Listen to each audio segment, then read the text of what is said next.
vous êtes sans doute aperçu qu'on avait oublié de vous faire du jardinage pendant l'été, mais on vous avait promis qu'on récupérerait tout le 13 septembre. Aussi, vous inquiétez pas, on va vous dire ce qui s'est passé cet été, et vous l'avez su comme nous. Il a plu, quelquefois, mais il a fait beau aussi, en sorte qu'on n'a pas eu besoin d'arroser, mais qu'on a eu des légumes comme jamais. On a eu des haricots verts, on a eu des tomates, on a eu beaucoup de tomates, et on en a encore, hein. Et puis des prunes, alors des confitures, vous en avez fait, et nous aussi. Et puis on va vous montrer tout ce qui était à faire, et surtout on va continuer de vous dire ce qui est à faire, car on redémarre. Et vous savez, on va se faire des tas de petits plaisirs en allant de nouveau travailler au jardin ensemble et faire beaucoup pour l'an prochain, car c'est déjà reparti. Après avoir récolté, il faut ressemer, ne jamais descendre au jardin sans un sachet de graines à la main, et on va y aller tout de suite.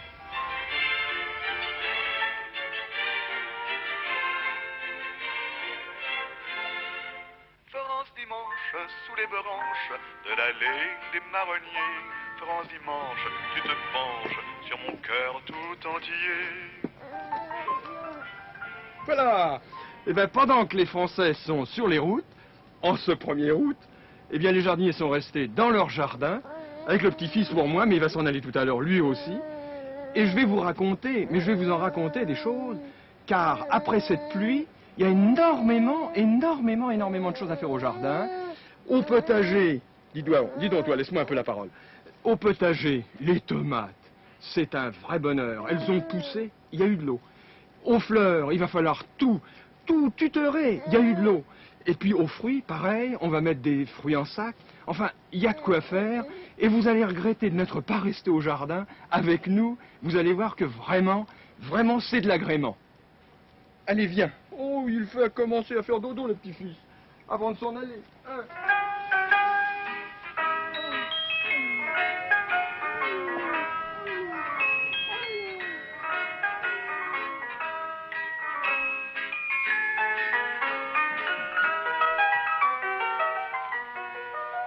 Parce qu'il a beaucoup plu, vous vous en souvenez sans doute, il y aura cette année certainement beaucoup plus de maladies qu'à l'accoutumée, du mildiou en particulier, sur la vigne, sur les pommes de terre. Et c'est pourquoi je vais me dépêcher de soufrer. Soufrer, c'est jeter sur la plante du soufre en poudre. Et particularité du soufre, il faut soufrer par temps chaud, car c'est à partir de 20 degrés que les vapeurs se dégagent, et ce sont les vapeurs qui font effet.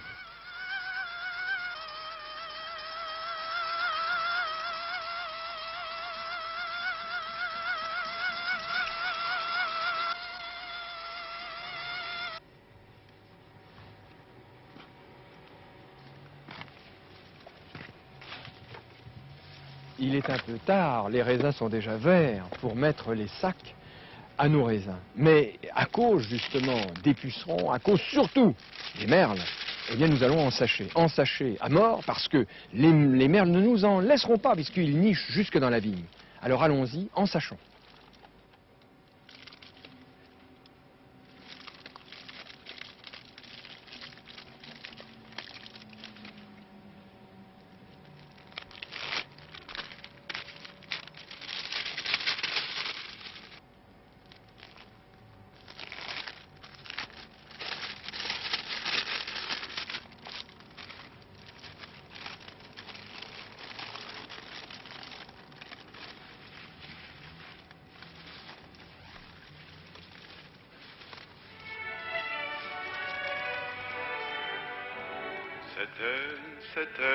C'était du côté de la rivière, c'était à côté du ruisseau de la Vendière.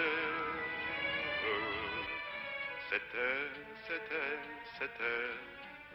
après le pont dans les herbes, c'était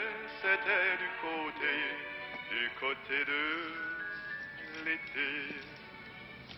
Vous vous souvenez les avoir vus planter ces pommes de terre? Eh bien, je vous assure que l'eau ne leur a pas fait de mal en tous les cas. Et d'après mes enfants, il paraît que c'est mon petit-fils qui a mangé ces 2 rangs-là. Je n'en crois rien. Car la récolte est belle.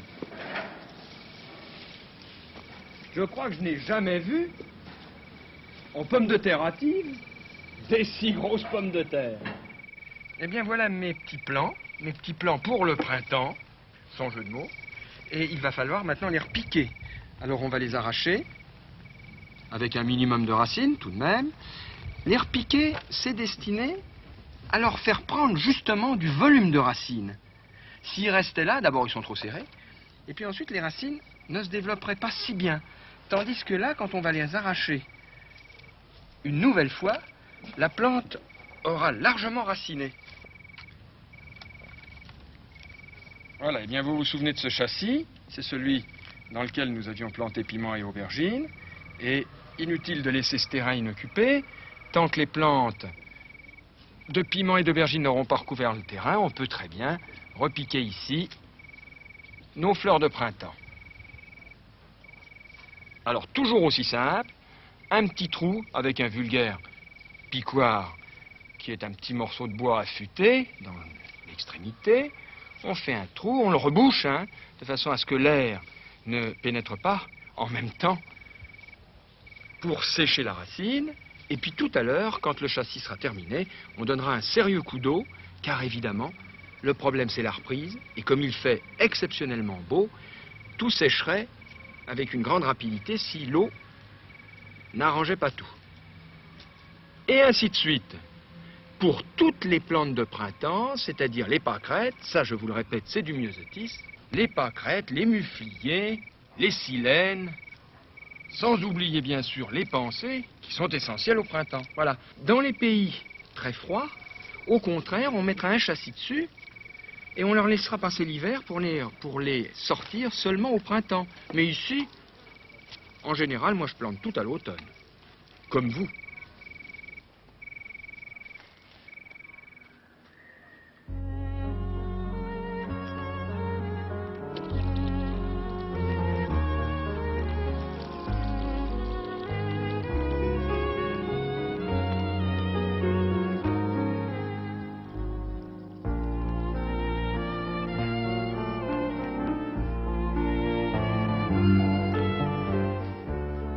Et bien maintenant, à regret, oublions août pour retrouver la mi-septembre avec son soleil jouant à cache-cache avec les nuages. J'aime bien le dahlia, c'est une profession de foi, mais avouez tout de même que c'est pas une mauvaise plante. Je ne crois pas qu'on puisse avoir autant de fleurs avec une autre plante qu'avec le dahlia. Il y a déjà eu une floraison, c'est celle que nous aurions pu vous montrer le 1er août, n'est-ce pas? Il y a déjà eu une floraison, ça c'est la seconde, la remontée, et puis ça va continuer à condition évidemment de supprimer, je vous l'ai dit, autour de la fleur centrale tous les boutons et tout au long de la tige tous les bourgeons. Et vous allez voir que quand on a pris soin de faire ça, eh bien on a de très belles tiges et on peut faire de la fleur à couper tout aussi bien qu'un fleuriste. Vous allez voir un petit peu. Alors sans hésiter, je vais vous redire qu'on enlève tous les boutons autour de celui qui est le bouton maître, en haut, et tous les bourgeons tout au long de la tige. La tige, on peut l'avoir aussi longue que l'on le souhaite, il suffit inlassablement, durant tout l'été, déboutonner autour de la fleur et débourgeonner autour des feuilles, à la base de chacune des feuilles. C'est pas plus compliqué que ça. Et vous aurez des queues, des tiges aussi longues que vous le souhaiterez. Eh bien, je crois que ces dames vont être contentes comme ça. On va aller mettre ça tout de suite dans l'eau.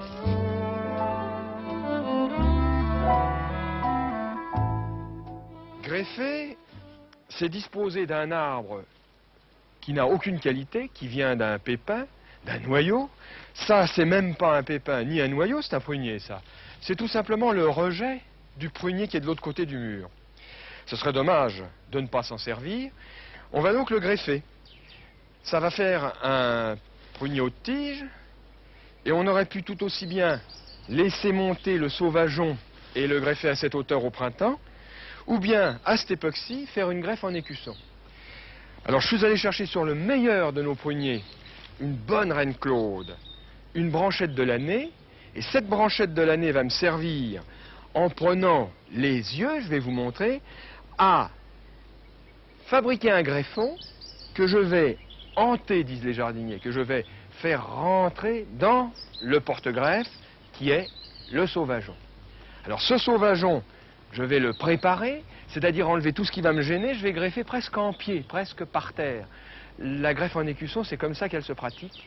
Et vous allez voir, c'est extrêmement facile. On va d'abord enlever ce qui nous gêne, ces deux branches-là. Voilà.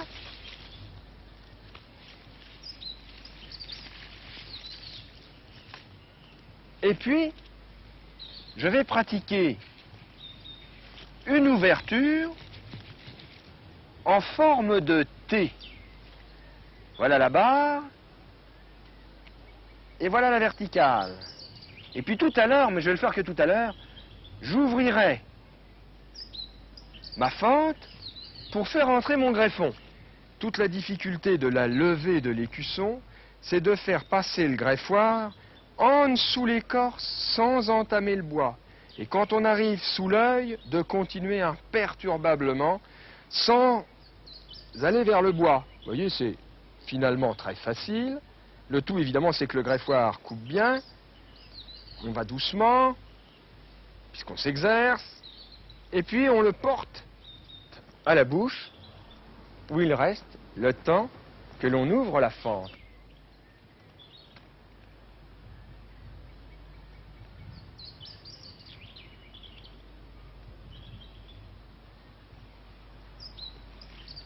Voilà, les lèvres de la plaie sont ouvertes. Mon greffon est prêt. Il reste à l'introduire, l'inclure, de façon à ce que les écorces, celle-ci et celle que je rapporte, soient en communion intime. Bien, alors reste maintenant à attacher. C'est très facile. Moi, je boucle d'abord, de façon à ce que le raffia ne me pose pas de problème. Et il faut que la tâche soit réalisée très soigneusement, car l'air ne doit pas passer dans la greffe.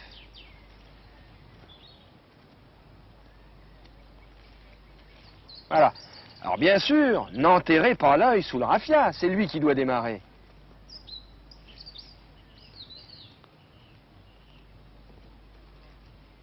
Je vais vous en refaire une en dessous, pas tellement pour vous faire plaisir, mais pour être sûr que ça reprenne.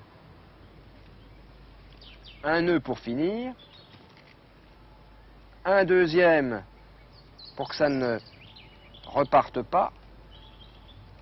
Alors vous me direz, mais qu'est-ce que je vais faire des branches qui sont au-dessus? Eh bien, c'est ce qu'on appelle le tire-sève. Et quand dans un mois d'ici, d'une pichenette, les queues des feuilles tomberont, ce sera l'indication que ce sera repris. Si par malheur, ça demeure, c'est que c'est pas repris. Mais c'est pas grave, il n'y a qu'à recommencer. L'arbre n'est pas abîmé pour autant.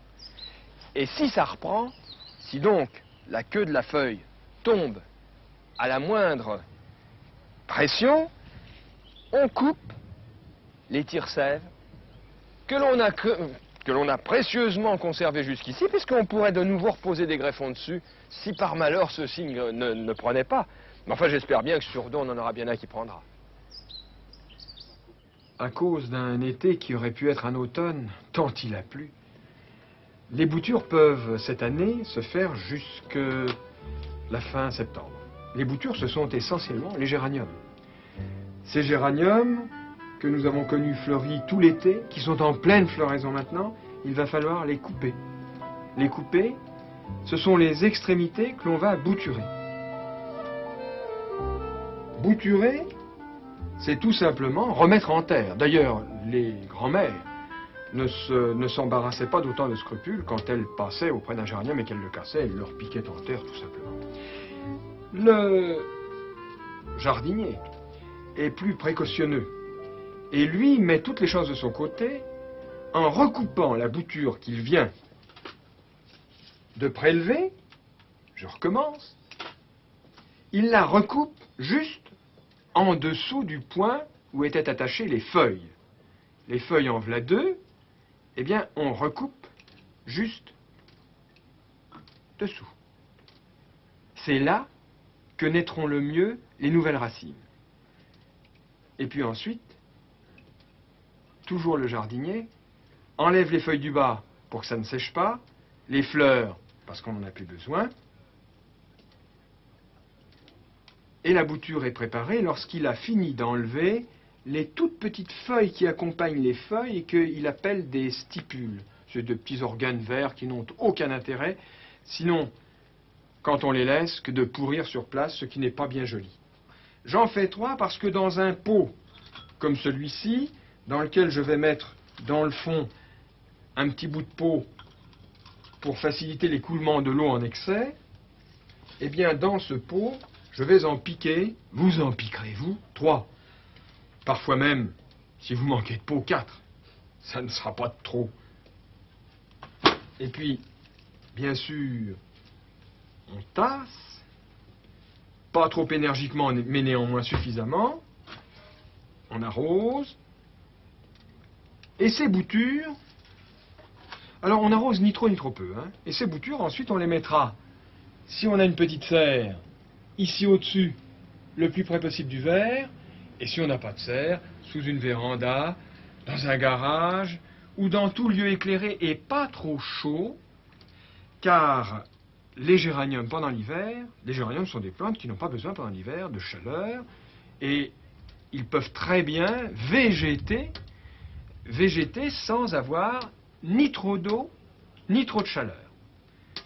Et tous ces beaux géraniums, eh bien, si vous voulez les conserver et les retrouver au printemps sans en acheter d'autres, mais vous pouvez aussi décider d'en acheter d'autres et laisser geler ceux-ci. Mais si vous ne voulez pas qu'ils gèlent, si vous y tenez, recommencez. On pourrait recommencer comme ça, autant qu'il y a de géranium. Et bien entendu, ça reprendra et vous aurez de nouvelles plantes au printemps.